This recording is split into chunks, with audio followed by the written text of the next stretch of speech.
सोचिए किसी इंसान को पुलिस गिरफ्तार करे और महीनों नहीं सालों तक उसको बेल भी ना मिले तो क्या होगा, और कोर्ट में आरोप साबित होने से ही पहले उसकी जिंदगी का एक बहुत बड़ा हिस्सा जेल में ही निकल जाए। और ये सब होता है कानून की वजह से।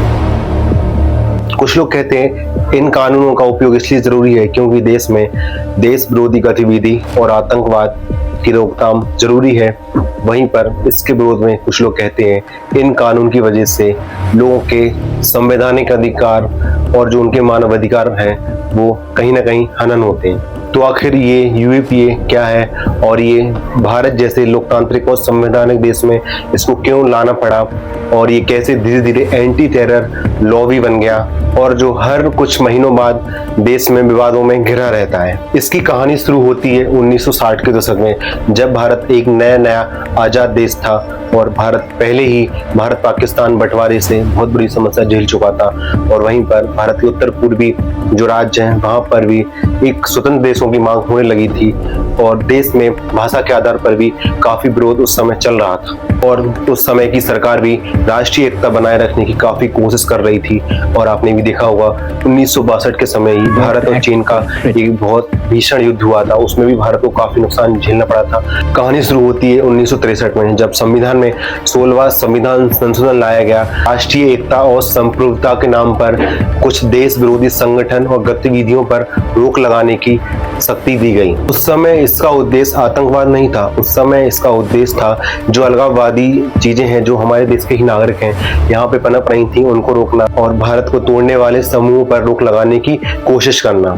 सरल भाषा में कहें तो सरकार उस समय किसी भी संगठन को गैर कानूनी या फिर देश विरोधी घोषित कर सकती थी। फिर आता है 1980 और 90 का दशक, जब आपने देखा होगा पंजाब में उग्रवाद कितनी तेजी से फैल रहा था और कश्मीर में आतंकवाद भी अपनी जो जड़ें हैं जमाने लगा था और कश्मीरी पंडितों पर हमले होने लगे और देश के कई इलाकों में अलग अलग जगह बम धमाके भी होने लगे थे। पर इन हालातों से निपटने के लिए सरकार द्वारा टाडा और पोडा जैसे एक्ट लेकर आई, पर इनका काफी ज्यादा विरोध हुआ क्योंकि इन एक्ट का लोगों द्वारा बताया गया और विपक्ष द्वारा उस समय इसलिए भी विरोध किया गया क्योंकि आम नागरिक जो सरकार की आलोचना करते थे उन पर भी इसका उपयोग किया जाता था। फिर समय आता है 2004 का, सरकार ने पोटा एक्ट को हटा दिया और उसके कुछ जो प्रोविजंस थे उसको यूएपीए में नए तरीके से शामिल कर दिया, यानी कि एक कानून को हटाकर दूसरे कानून में उसकी ही चीजें शामिल कर दी गई और यहीं से यूएपीए की असली ताकत बढ़ना शुरू हो गई थी। और पहली बार इसमें टेरर एक्ट की जो परिभाषा है वो शामिल की गई, आतंकवादी गतिविधियों को रोकने की बात की गई और इसमें टेरर फंडिंग को भी शामिल किया गया। मतलब जो पहले एक साधारण कानून था वो धीरे धीरे एंटी टेरर लॉ में बदल गया। फिर समय आता है 26 नवंबर 2008 को, जब भारत की आर्थिक राजधानी मुंबई पर पाकिस्तान से भेजे हुए आतंकियों द्वारा हमला किया गया जिसमें 166 से ज्यादा लोगों की मौत हो गई। और वहीं पर भारत और पूरे विश्व को इस हमले ने हिलाकर रख दिया और भारत की जो सुरक्षा है उसमें बहुत बड़ी सेंध भी इस हमले के द्वारा लगाई गई थी। इसके बाद सरकार ने अमेंडमेंट लाकर यूएपीए को और ज्यादा मजबूत किया और इसमें एनआईए और जो भी अलग अलग जांच एजेंसियां होती हैं उनको ज्यादा शक्तियां प्रदान की गई और जो चार्ज शीट दाखिल करने की जो समय सीमा थी उसको नॉर्मल केस से हटाकर इन महत्वपूर्ण केसों में और ज्यादा समय तक कर दिया गया, यानी कि बेल मिलना बहुत मुश्किल कर दिया और आर्थिक सुरक्षा को भी आतंकवाद से जोड़ दिया। और इसमें सेक्शन 43D5 जोड़ा गया और उसमें प्रोविजन डाला गया कि अगर कोर्ट को पहली नजर में रिपोर्ट पढ़ने पर ज्यादा बड़े आरोप लगते हैं या फिर आरोप सही लगते हैं तो बेल मिलना बहुत ही कठिन हो जाएगा।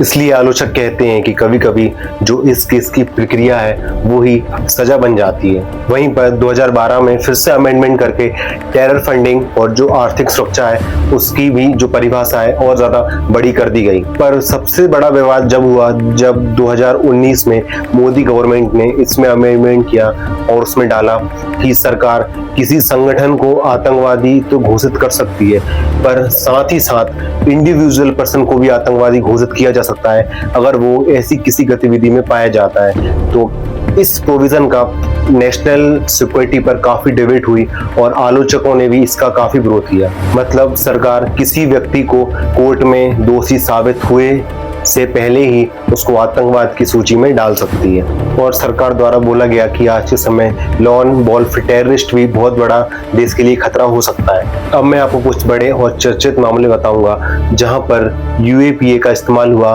और ज्यादा वो केस विवादों में रहे, मतलब कि काफी कंट्रोवर्शियल केसेस रहे। सबसे पहले नंबर पर आता है स्टेन स्वामी जी का नाम, जो महाराष्ट्र है। वहां पर भीमा कोरेगांव जो हिंसा हुई थी 1 जनवरी 2018 के टाइम पर, उनमें आया था और इनका संबंध माओवादी संगठनों से बताया गया था और इनको फंडिंग जैसी जो आरोप हैं वो भी इन पर लगाए गए थे। उस समय इनको गिरफ्तार किया गया और 2021 में इनकी पार्किंसन बीमारी से जेल में ही मृत्यु हो गई थी, यानी कि गिरफ्तारी के बाद इनको बेल ही नहीं मिली और जेल में ही इनको अपनी जिंदगी का आखिरी समय बिताना पड़ा। इसने बहुत बड़ी नेशनल डिबेट शुरू कर दी थी। काफी चर्चित नाम उमर खालिद, जो एक छात्र नेता थे और जेएनयू के भी जो स्टूडेंट हैं वो रहे थे और साथ ही साथ एक्टिविस्ट भी इनको माना जाता है। इन पर आरोप लगे जब 2020 में दिल्ली में दंगे भड़के थे, तो वहां पर इन्होंने हिंसक भाषण दिया था और जिसके बाद दंगे और ज्यादा भड़क गए थे, इसलिए इनको गिरफ्तार किया गया था और फिर इन पर यूएपीए लगा दिया गया था। जब से लेकर अभी तक तमाम याचिकाओं के बाद भी इनको बेल नहीं मिली है और इनका नाम आप न्यूज में जरूर हमेशा सुनते रहते होंगे। वहीं पर एक और नाम आता है सजील इमाम। इनको भी छात्र नेता और एक्टिविस्ट बताया जाता है और इनका नाम भी 2020 के दिल्ली दंगे भड़काने में इनका नाम आया और इनको भी गिरफ्तार किया गया और इनके ऊपर भी यूएपीए लगा दिया।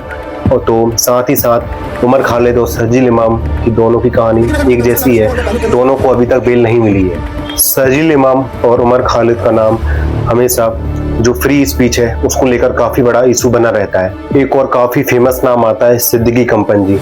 आपने देखा होगा 2020 में हाथरस में एक दलित लड़की के साथ गैंगरेप हुआ था और उसकी मृत्यु हो गई थी। फिर उसको कवरेज करने के लिए ये जो सिद्दीकी कंपन है वो वहां पर पत्रकार के रूप में जाते हैं, पर पुलिस और जो एजेंसी है उनके द्वारा इनको गिरफ्तार कर लिया जाता है और इनके ऊपर साजिश और फंडिंग के आरोप लगाकर इनके ऊपर भी यूएपीए लगा दिया जाता है। पर बाद में सुप्रीम कोर्ट में ये केस जाता है और वहां पर प्रेस फ्रीडम को इशू बनाकर इनको वहां पर जमानत दे दी जाती है। तो आप देख सकते हैं कभी कभी यूएपीए से जो पत्रकार हैं वो भी नहीं बच पाते हैं। इनके अलावा भी कई नाम है, सुधा भारद्वाज, गौतम नवलखा और खालिदी सैफी जैसे कई नाम हैं जो अभी या तो अंडर ट्रायल हैं या फिर उनका ट्रायल शुरू ही नहीं हुआ है और ना उनको अभी तक बेल मिली है, ना ही किसी का फाइनल कन्विक्शन हुआ है, बस वो अभी यूएपीए में जेल में ही बंद है। एक और बहुत महत्वपूर्ण नाम आता है सफूरा जारगार।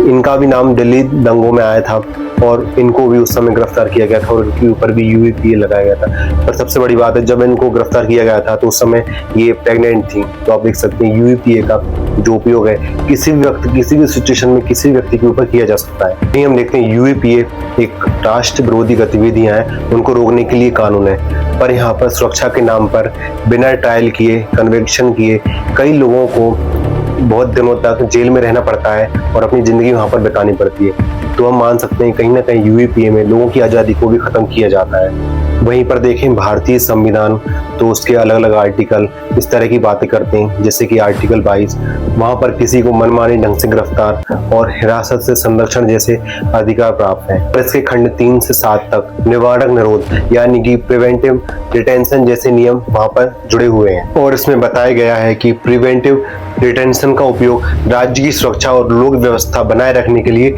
किया जा सकता है। और वहीं पर इस आर्टिकल के खंड 4 में बताया गया है कि किसी व्यक्ति की गिरफ्तारी को 3 महीने से ज्यादा बढ़ाना है तो एक सलाहकार बोर्ड बनेगा और फिर उसकी सिफारिश पर आगे हिरासत बढ़ाई जा सकती है या फिर बेल दी जा सकती है। तो हम मान सकते हैं कि जो हमारे संविधान में फंडामेंटल राइट्स हैं यानी कि आर्टिकल 19 या फिर 21 या फिर 22 इनका उपयोग यूएपीए के सामने थोड़ा सीमित हो जाता है। मतलब अगर किसी जांच एजेंसी की रिपोर्ट में पर बड़े बड़े आरोप लगे हैं या फिर काफी संगीन आरोप लगे हैं तो वहां पर संवैधानिक अधिकारों की कोई बात नहीं रह जाती है। वहीं पर जब संविधान सभा में आर्टिकल 22 पर चर्चा हो रही थी और वहीं पर जब प्रिवेंटिव डिटेंशन डालने पर चर्चा हो रही थी, डॉक्टर BR अम्बेडकर के द्वारा भी वहां पर अपने विचार रखे गए थे और उन्होंने कहा था कि प्रिवेंटिव डिटेंशन को पूरी तरह कार्यपालिका पर नहीं छोड़ा जाना चाहिए, उस पर न्यायिक प्रक्रिया की जो निगरानी है वो भी रहना रहना चाहिए। उन्होंने कहा था कि लंबे समय तक गिरफ्तारी के लिए जुडिशल बोर्ड की जो समीक्षा है वो होनी चाहिए और उसकी राय लेना चाहिए और एक इसकी भी तय अवधि सीमित कर देनी चाहिए। तो हम मान सकते हैं कि संविधान सभा में उस समय ही प्रिवेंटिव डिटेंशन जैसे लॉ की जो नींव है वो आर्टिकल 22 के समय रखी जा चुकी थी। वहीं पर हम अगर अंग्रेजों के समय की बात करें तो सन 1919 में उस समय आपने देखा होगा रॉलेट एक्ट लाया गया था, जो चेम्सफोर्ड उस समय वायसराय था। इसको उस समय काला कानून माना जाता था क्योंकि उस समय ब्रिटिश सरकार किसी भी भारतीय को बिना मुकदमा चलाए या फिर वारंट जारी किए गिरफ्तार करके काफी समय तक जेल में बंद कर सकती थी। इसलिए महात्मा गांधी जैसे लोगों ने इस दमनकारी कानून का उस समय विरोध किया था और 6 अप्रैल 1919 को रॉलेट सत्याग्रह भी चलाया था। तो मान सकते हैं रॉलेट एक्ट पूरी तरीके से भारतीयों पर दमनकारी कानून था और इसमें किसी भी तरह की याचिका या फिर अपील करने का कोई अधिकार नहीं था और यूएपीए के तहत किसी व्यक्ति को अपना वकील करने की पूरी स्वतंत्रता है और वो ऊपरी अदालतों में निचले अदालत के फैसले के खिलाफ भी जा सकता है। यानी कि यूएपीए आधुनिक न्यायिक प्रक्रिया का एक बहुत बड़ा हिस्सा है। तो हम मान सकते हैं रॉलेट एक्ट औपनिवेशिक शासन का एक दमनकारी कानून था और वहीं पे यूएपीए आधुनिक भारत का जो भारत की सुरक्षा के लिए बनाए गए कठोर कानून। अब मैं कुछ आपको चर्चित केस बताऊंगा जहां पर सुप्रीम कोर्ट के जजेस द्वारा फैसले दिए गए और वही आगे जाकर आगे के समय के लिए आधार बनते गए। स्टेट ऑफ केरला वर्सेस रनीफ, ये 2011 का मामला था और इसमें जज थे मार्केंडू कार्जू और ज्ञान सुधा मिश्रा। इन्होंने कहा था कि किसी व्यक्ति का बैन ऑर्गेनाइजेशन से संबंध होना ही उसको टेररिस्ट नहीं बना देता है, इसके लिए वायलेंस या फिर लीगल प्रूफ का होना बहुत जरूरी है। तो ये फैसला उस समय सिविल लिबर्टीज के लिए बहुत महत्वपूर्ण माना जाता था। सबसे कंट्रोवर्शियल जजमेंट 2019 में आया जब एनआईए वर्सेस जरूर अहमद बादली का केस हुआ और इस समय जज थे एम कांडवालीकर और अजय रस्तोगी, जिन्होंने कहा था कि बेल देते समय कोर्ट एविडेंस की गहराई से जांच नहीं करेगा। उन्होंने कहा अगर प्राइम फेसी मामला दिखता है तो बेल देना मुश्किल हो जाएगा और इसके बाद से यूएपीए के मामलों में जो बेल मिलना है बहुत ही मुश्किल हो गई और सजील इमाम और जो उमर खालिद जैसे लोग हैं वो अभी तक जेल में बने हुए हैं। प्राइमा फेसी का मतलब होता है किसी एजेंसी के द्वारा कोर्ट को रिपोर्ट सौंपी गई और उसमें बड़े बड़े आरोप दिखाए गए और कई ज्यादा क्राइम दिखाए गए, तो उसको देखते हुए कोर्ट पहले ही जो जमानत है उसका फैसला नहीं देगा और जमानत का जो याचिका है वो खारिज कर देगा, पर जो उसके सबूत हैं और जो भी उस पर आरोप लगाए गए हैं उसकी वो जांच अभी नहीं करेगा, वो बाद में करेगा। तो हम मान सकते हैं कि जो प्रक्रिया है वो ही सजा बन जाती है। फिर 2021 का केस आता है यूनियन ऑफ इंडिया वर्सेस के नजीब का और इस समय जज थे एनवी रमन्ना जी और सूर्यकांत जी और अनिरुद्धा बोस जी। इन्होंने कहा था अगर ऐसे किसी केस पर ट्रायल बहुत लंबा खिंच रहा है तो आर्टिकल 21 यानी कि व्यक्तिगत स्वतंत्रता का हवाला देते हुए किसी व्यक्ति को जमानत दी जा सकती है।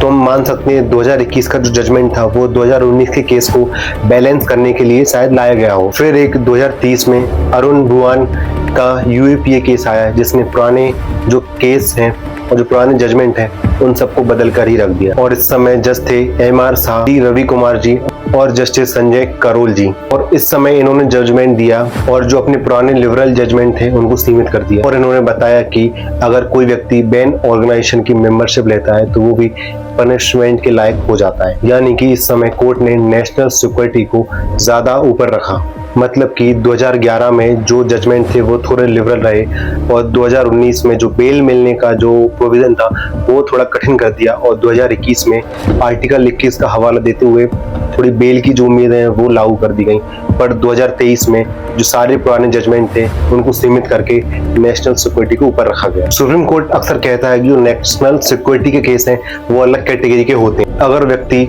जेल से बाहर आता है और उसके बाद जो एविडेंस है वो अगर उसके होने से इन्फ्लुएंस होने लगे तो इससे नेशनल सिक्योरिटी का जो रिस्क है काफी बढ़ जाता है और इसके काफी सीरियस इफेक्ट हो सकते हैं। इसलिए हम इन केसों को अलग तरीके से देखते हैं और ऐसा भी नहीं है कि बेल मिलना मुश्किल ही है। 2021 में एनवी रमन्ना जी की बेंच ने के नजीब केस में बोला था।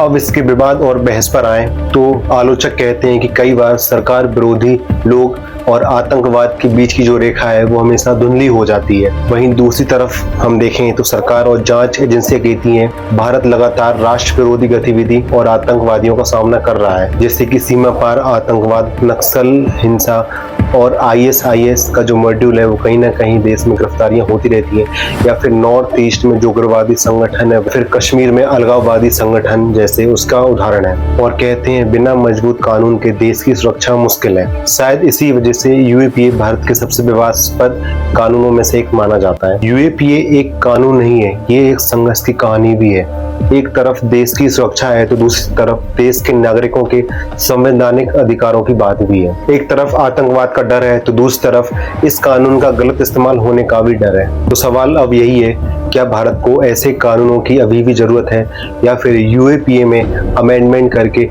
इसमें और सुधार किए जाने चाहिए, या फिर इसको और कठोर बनाया जाना चाहिए। धन्यवाद।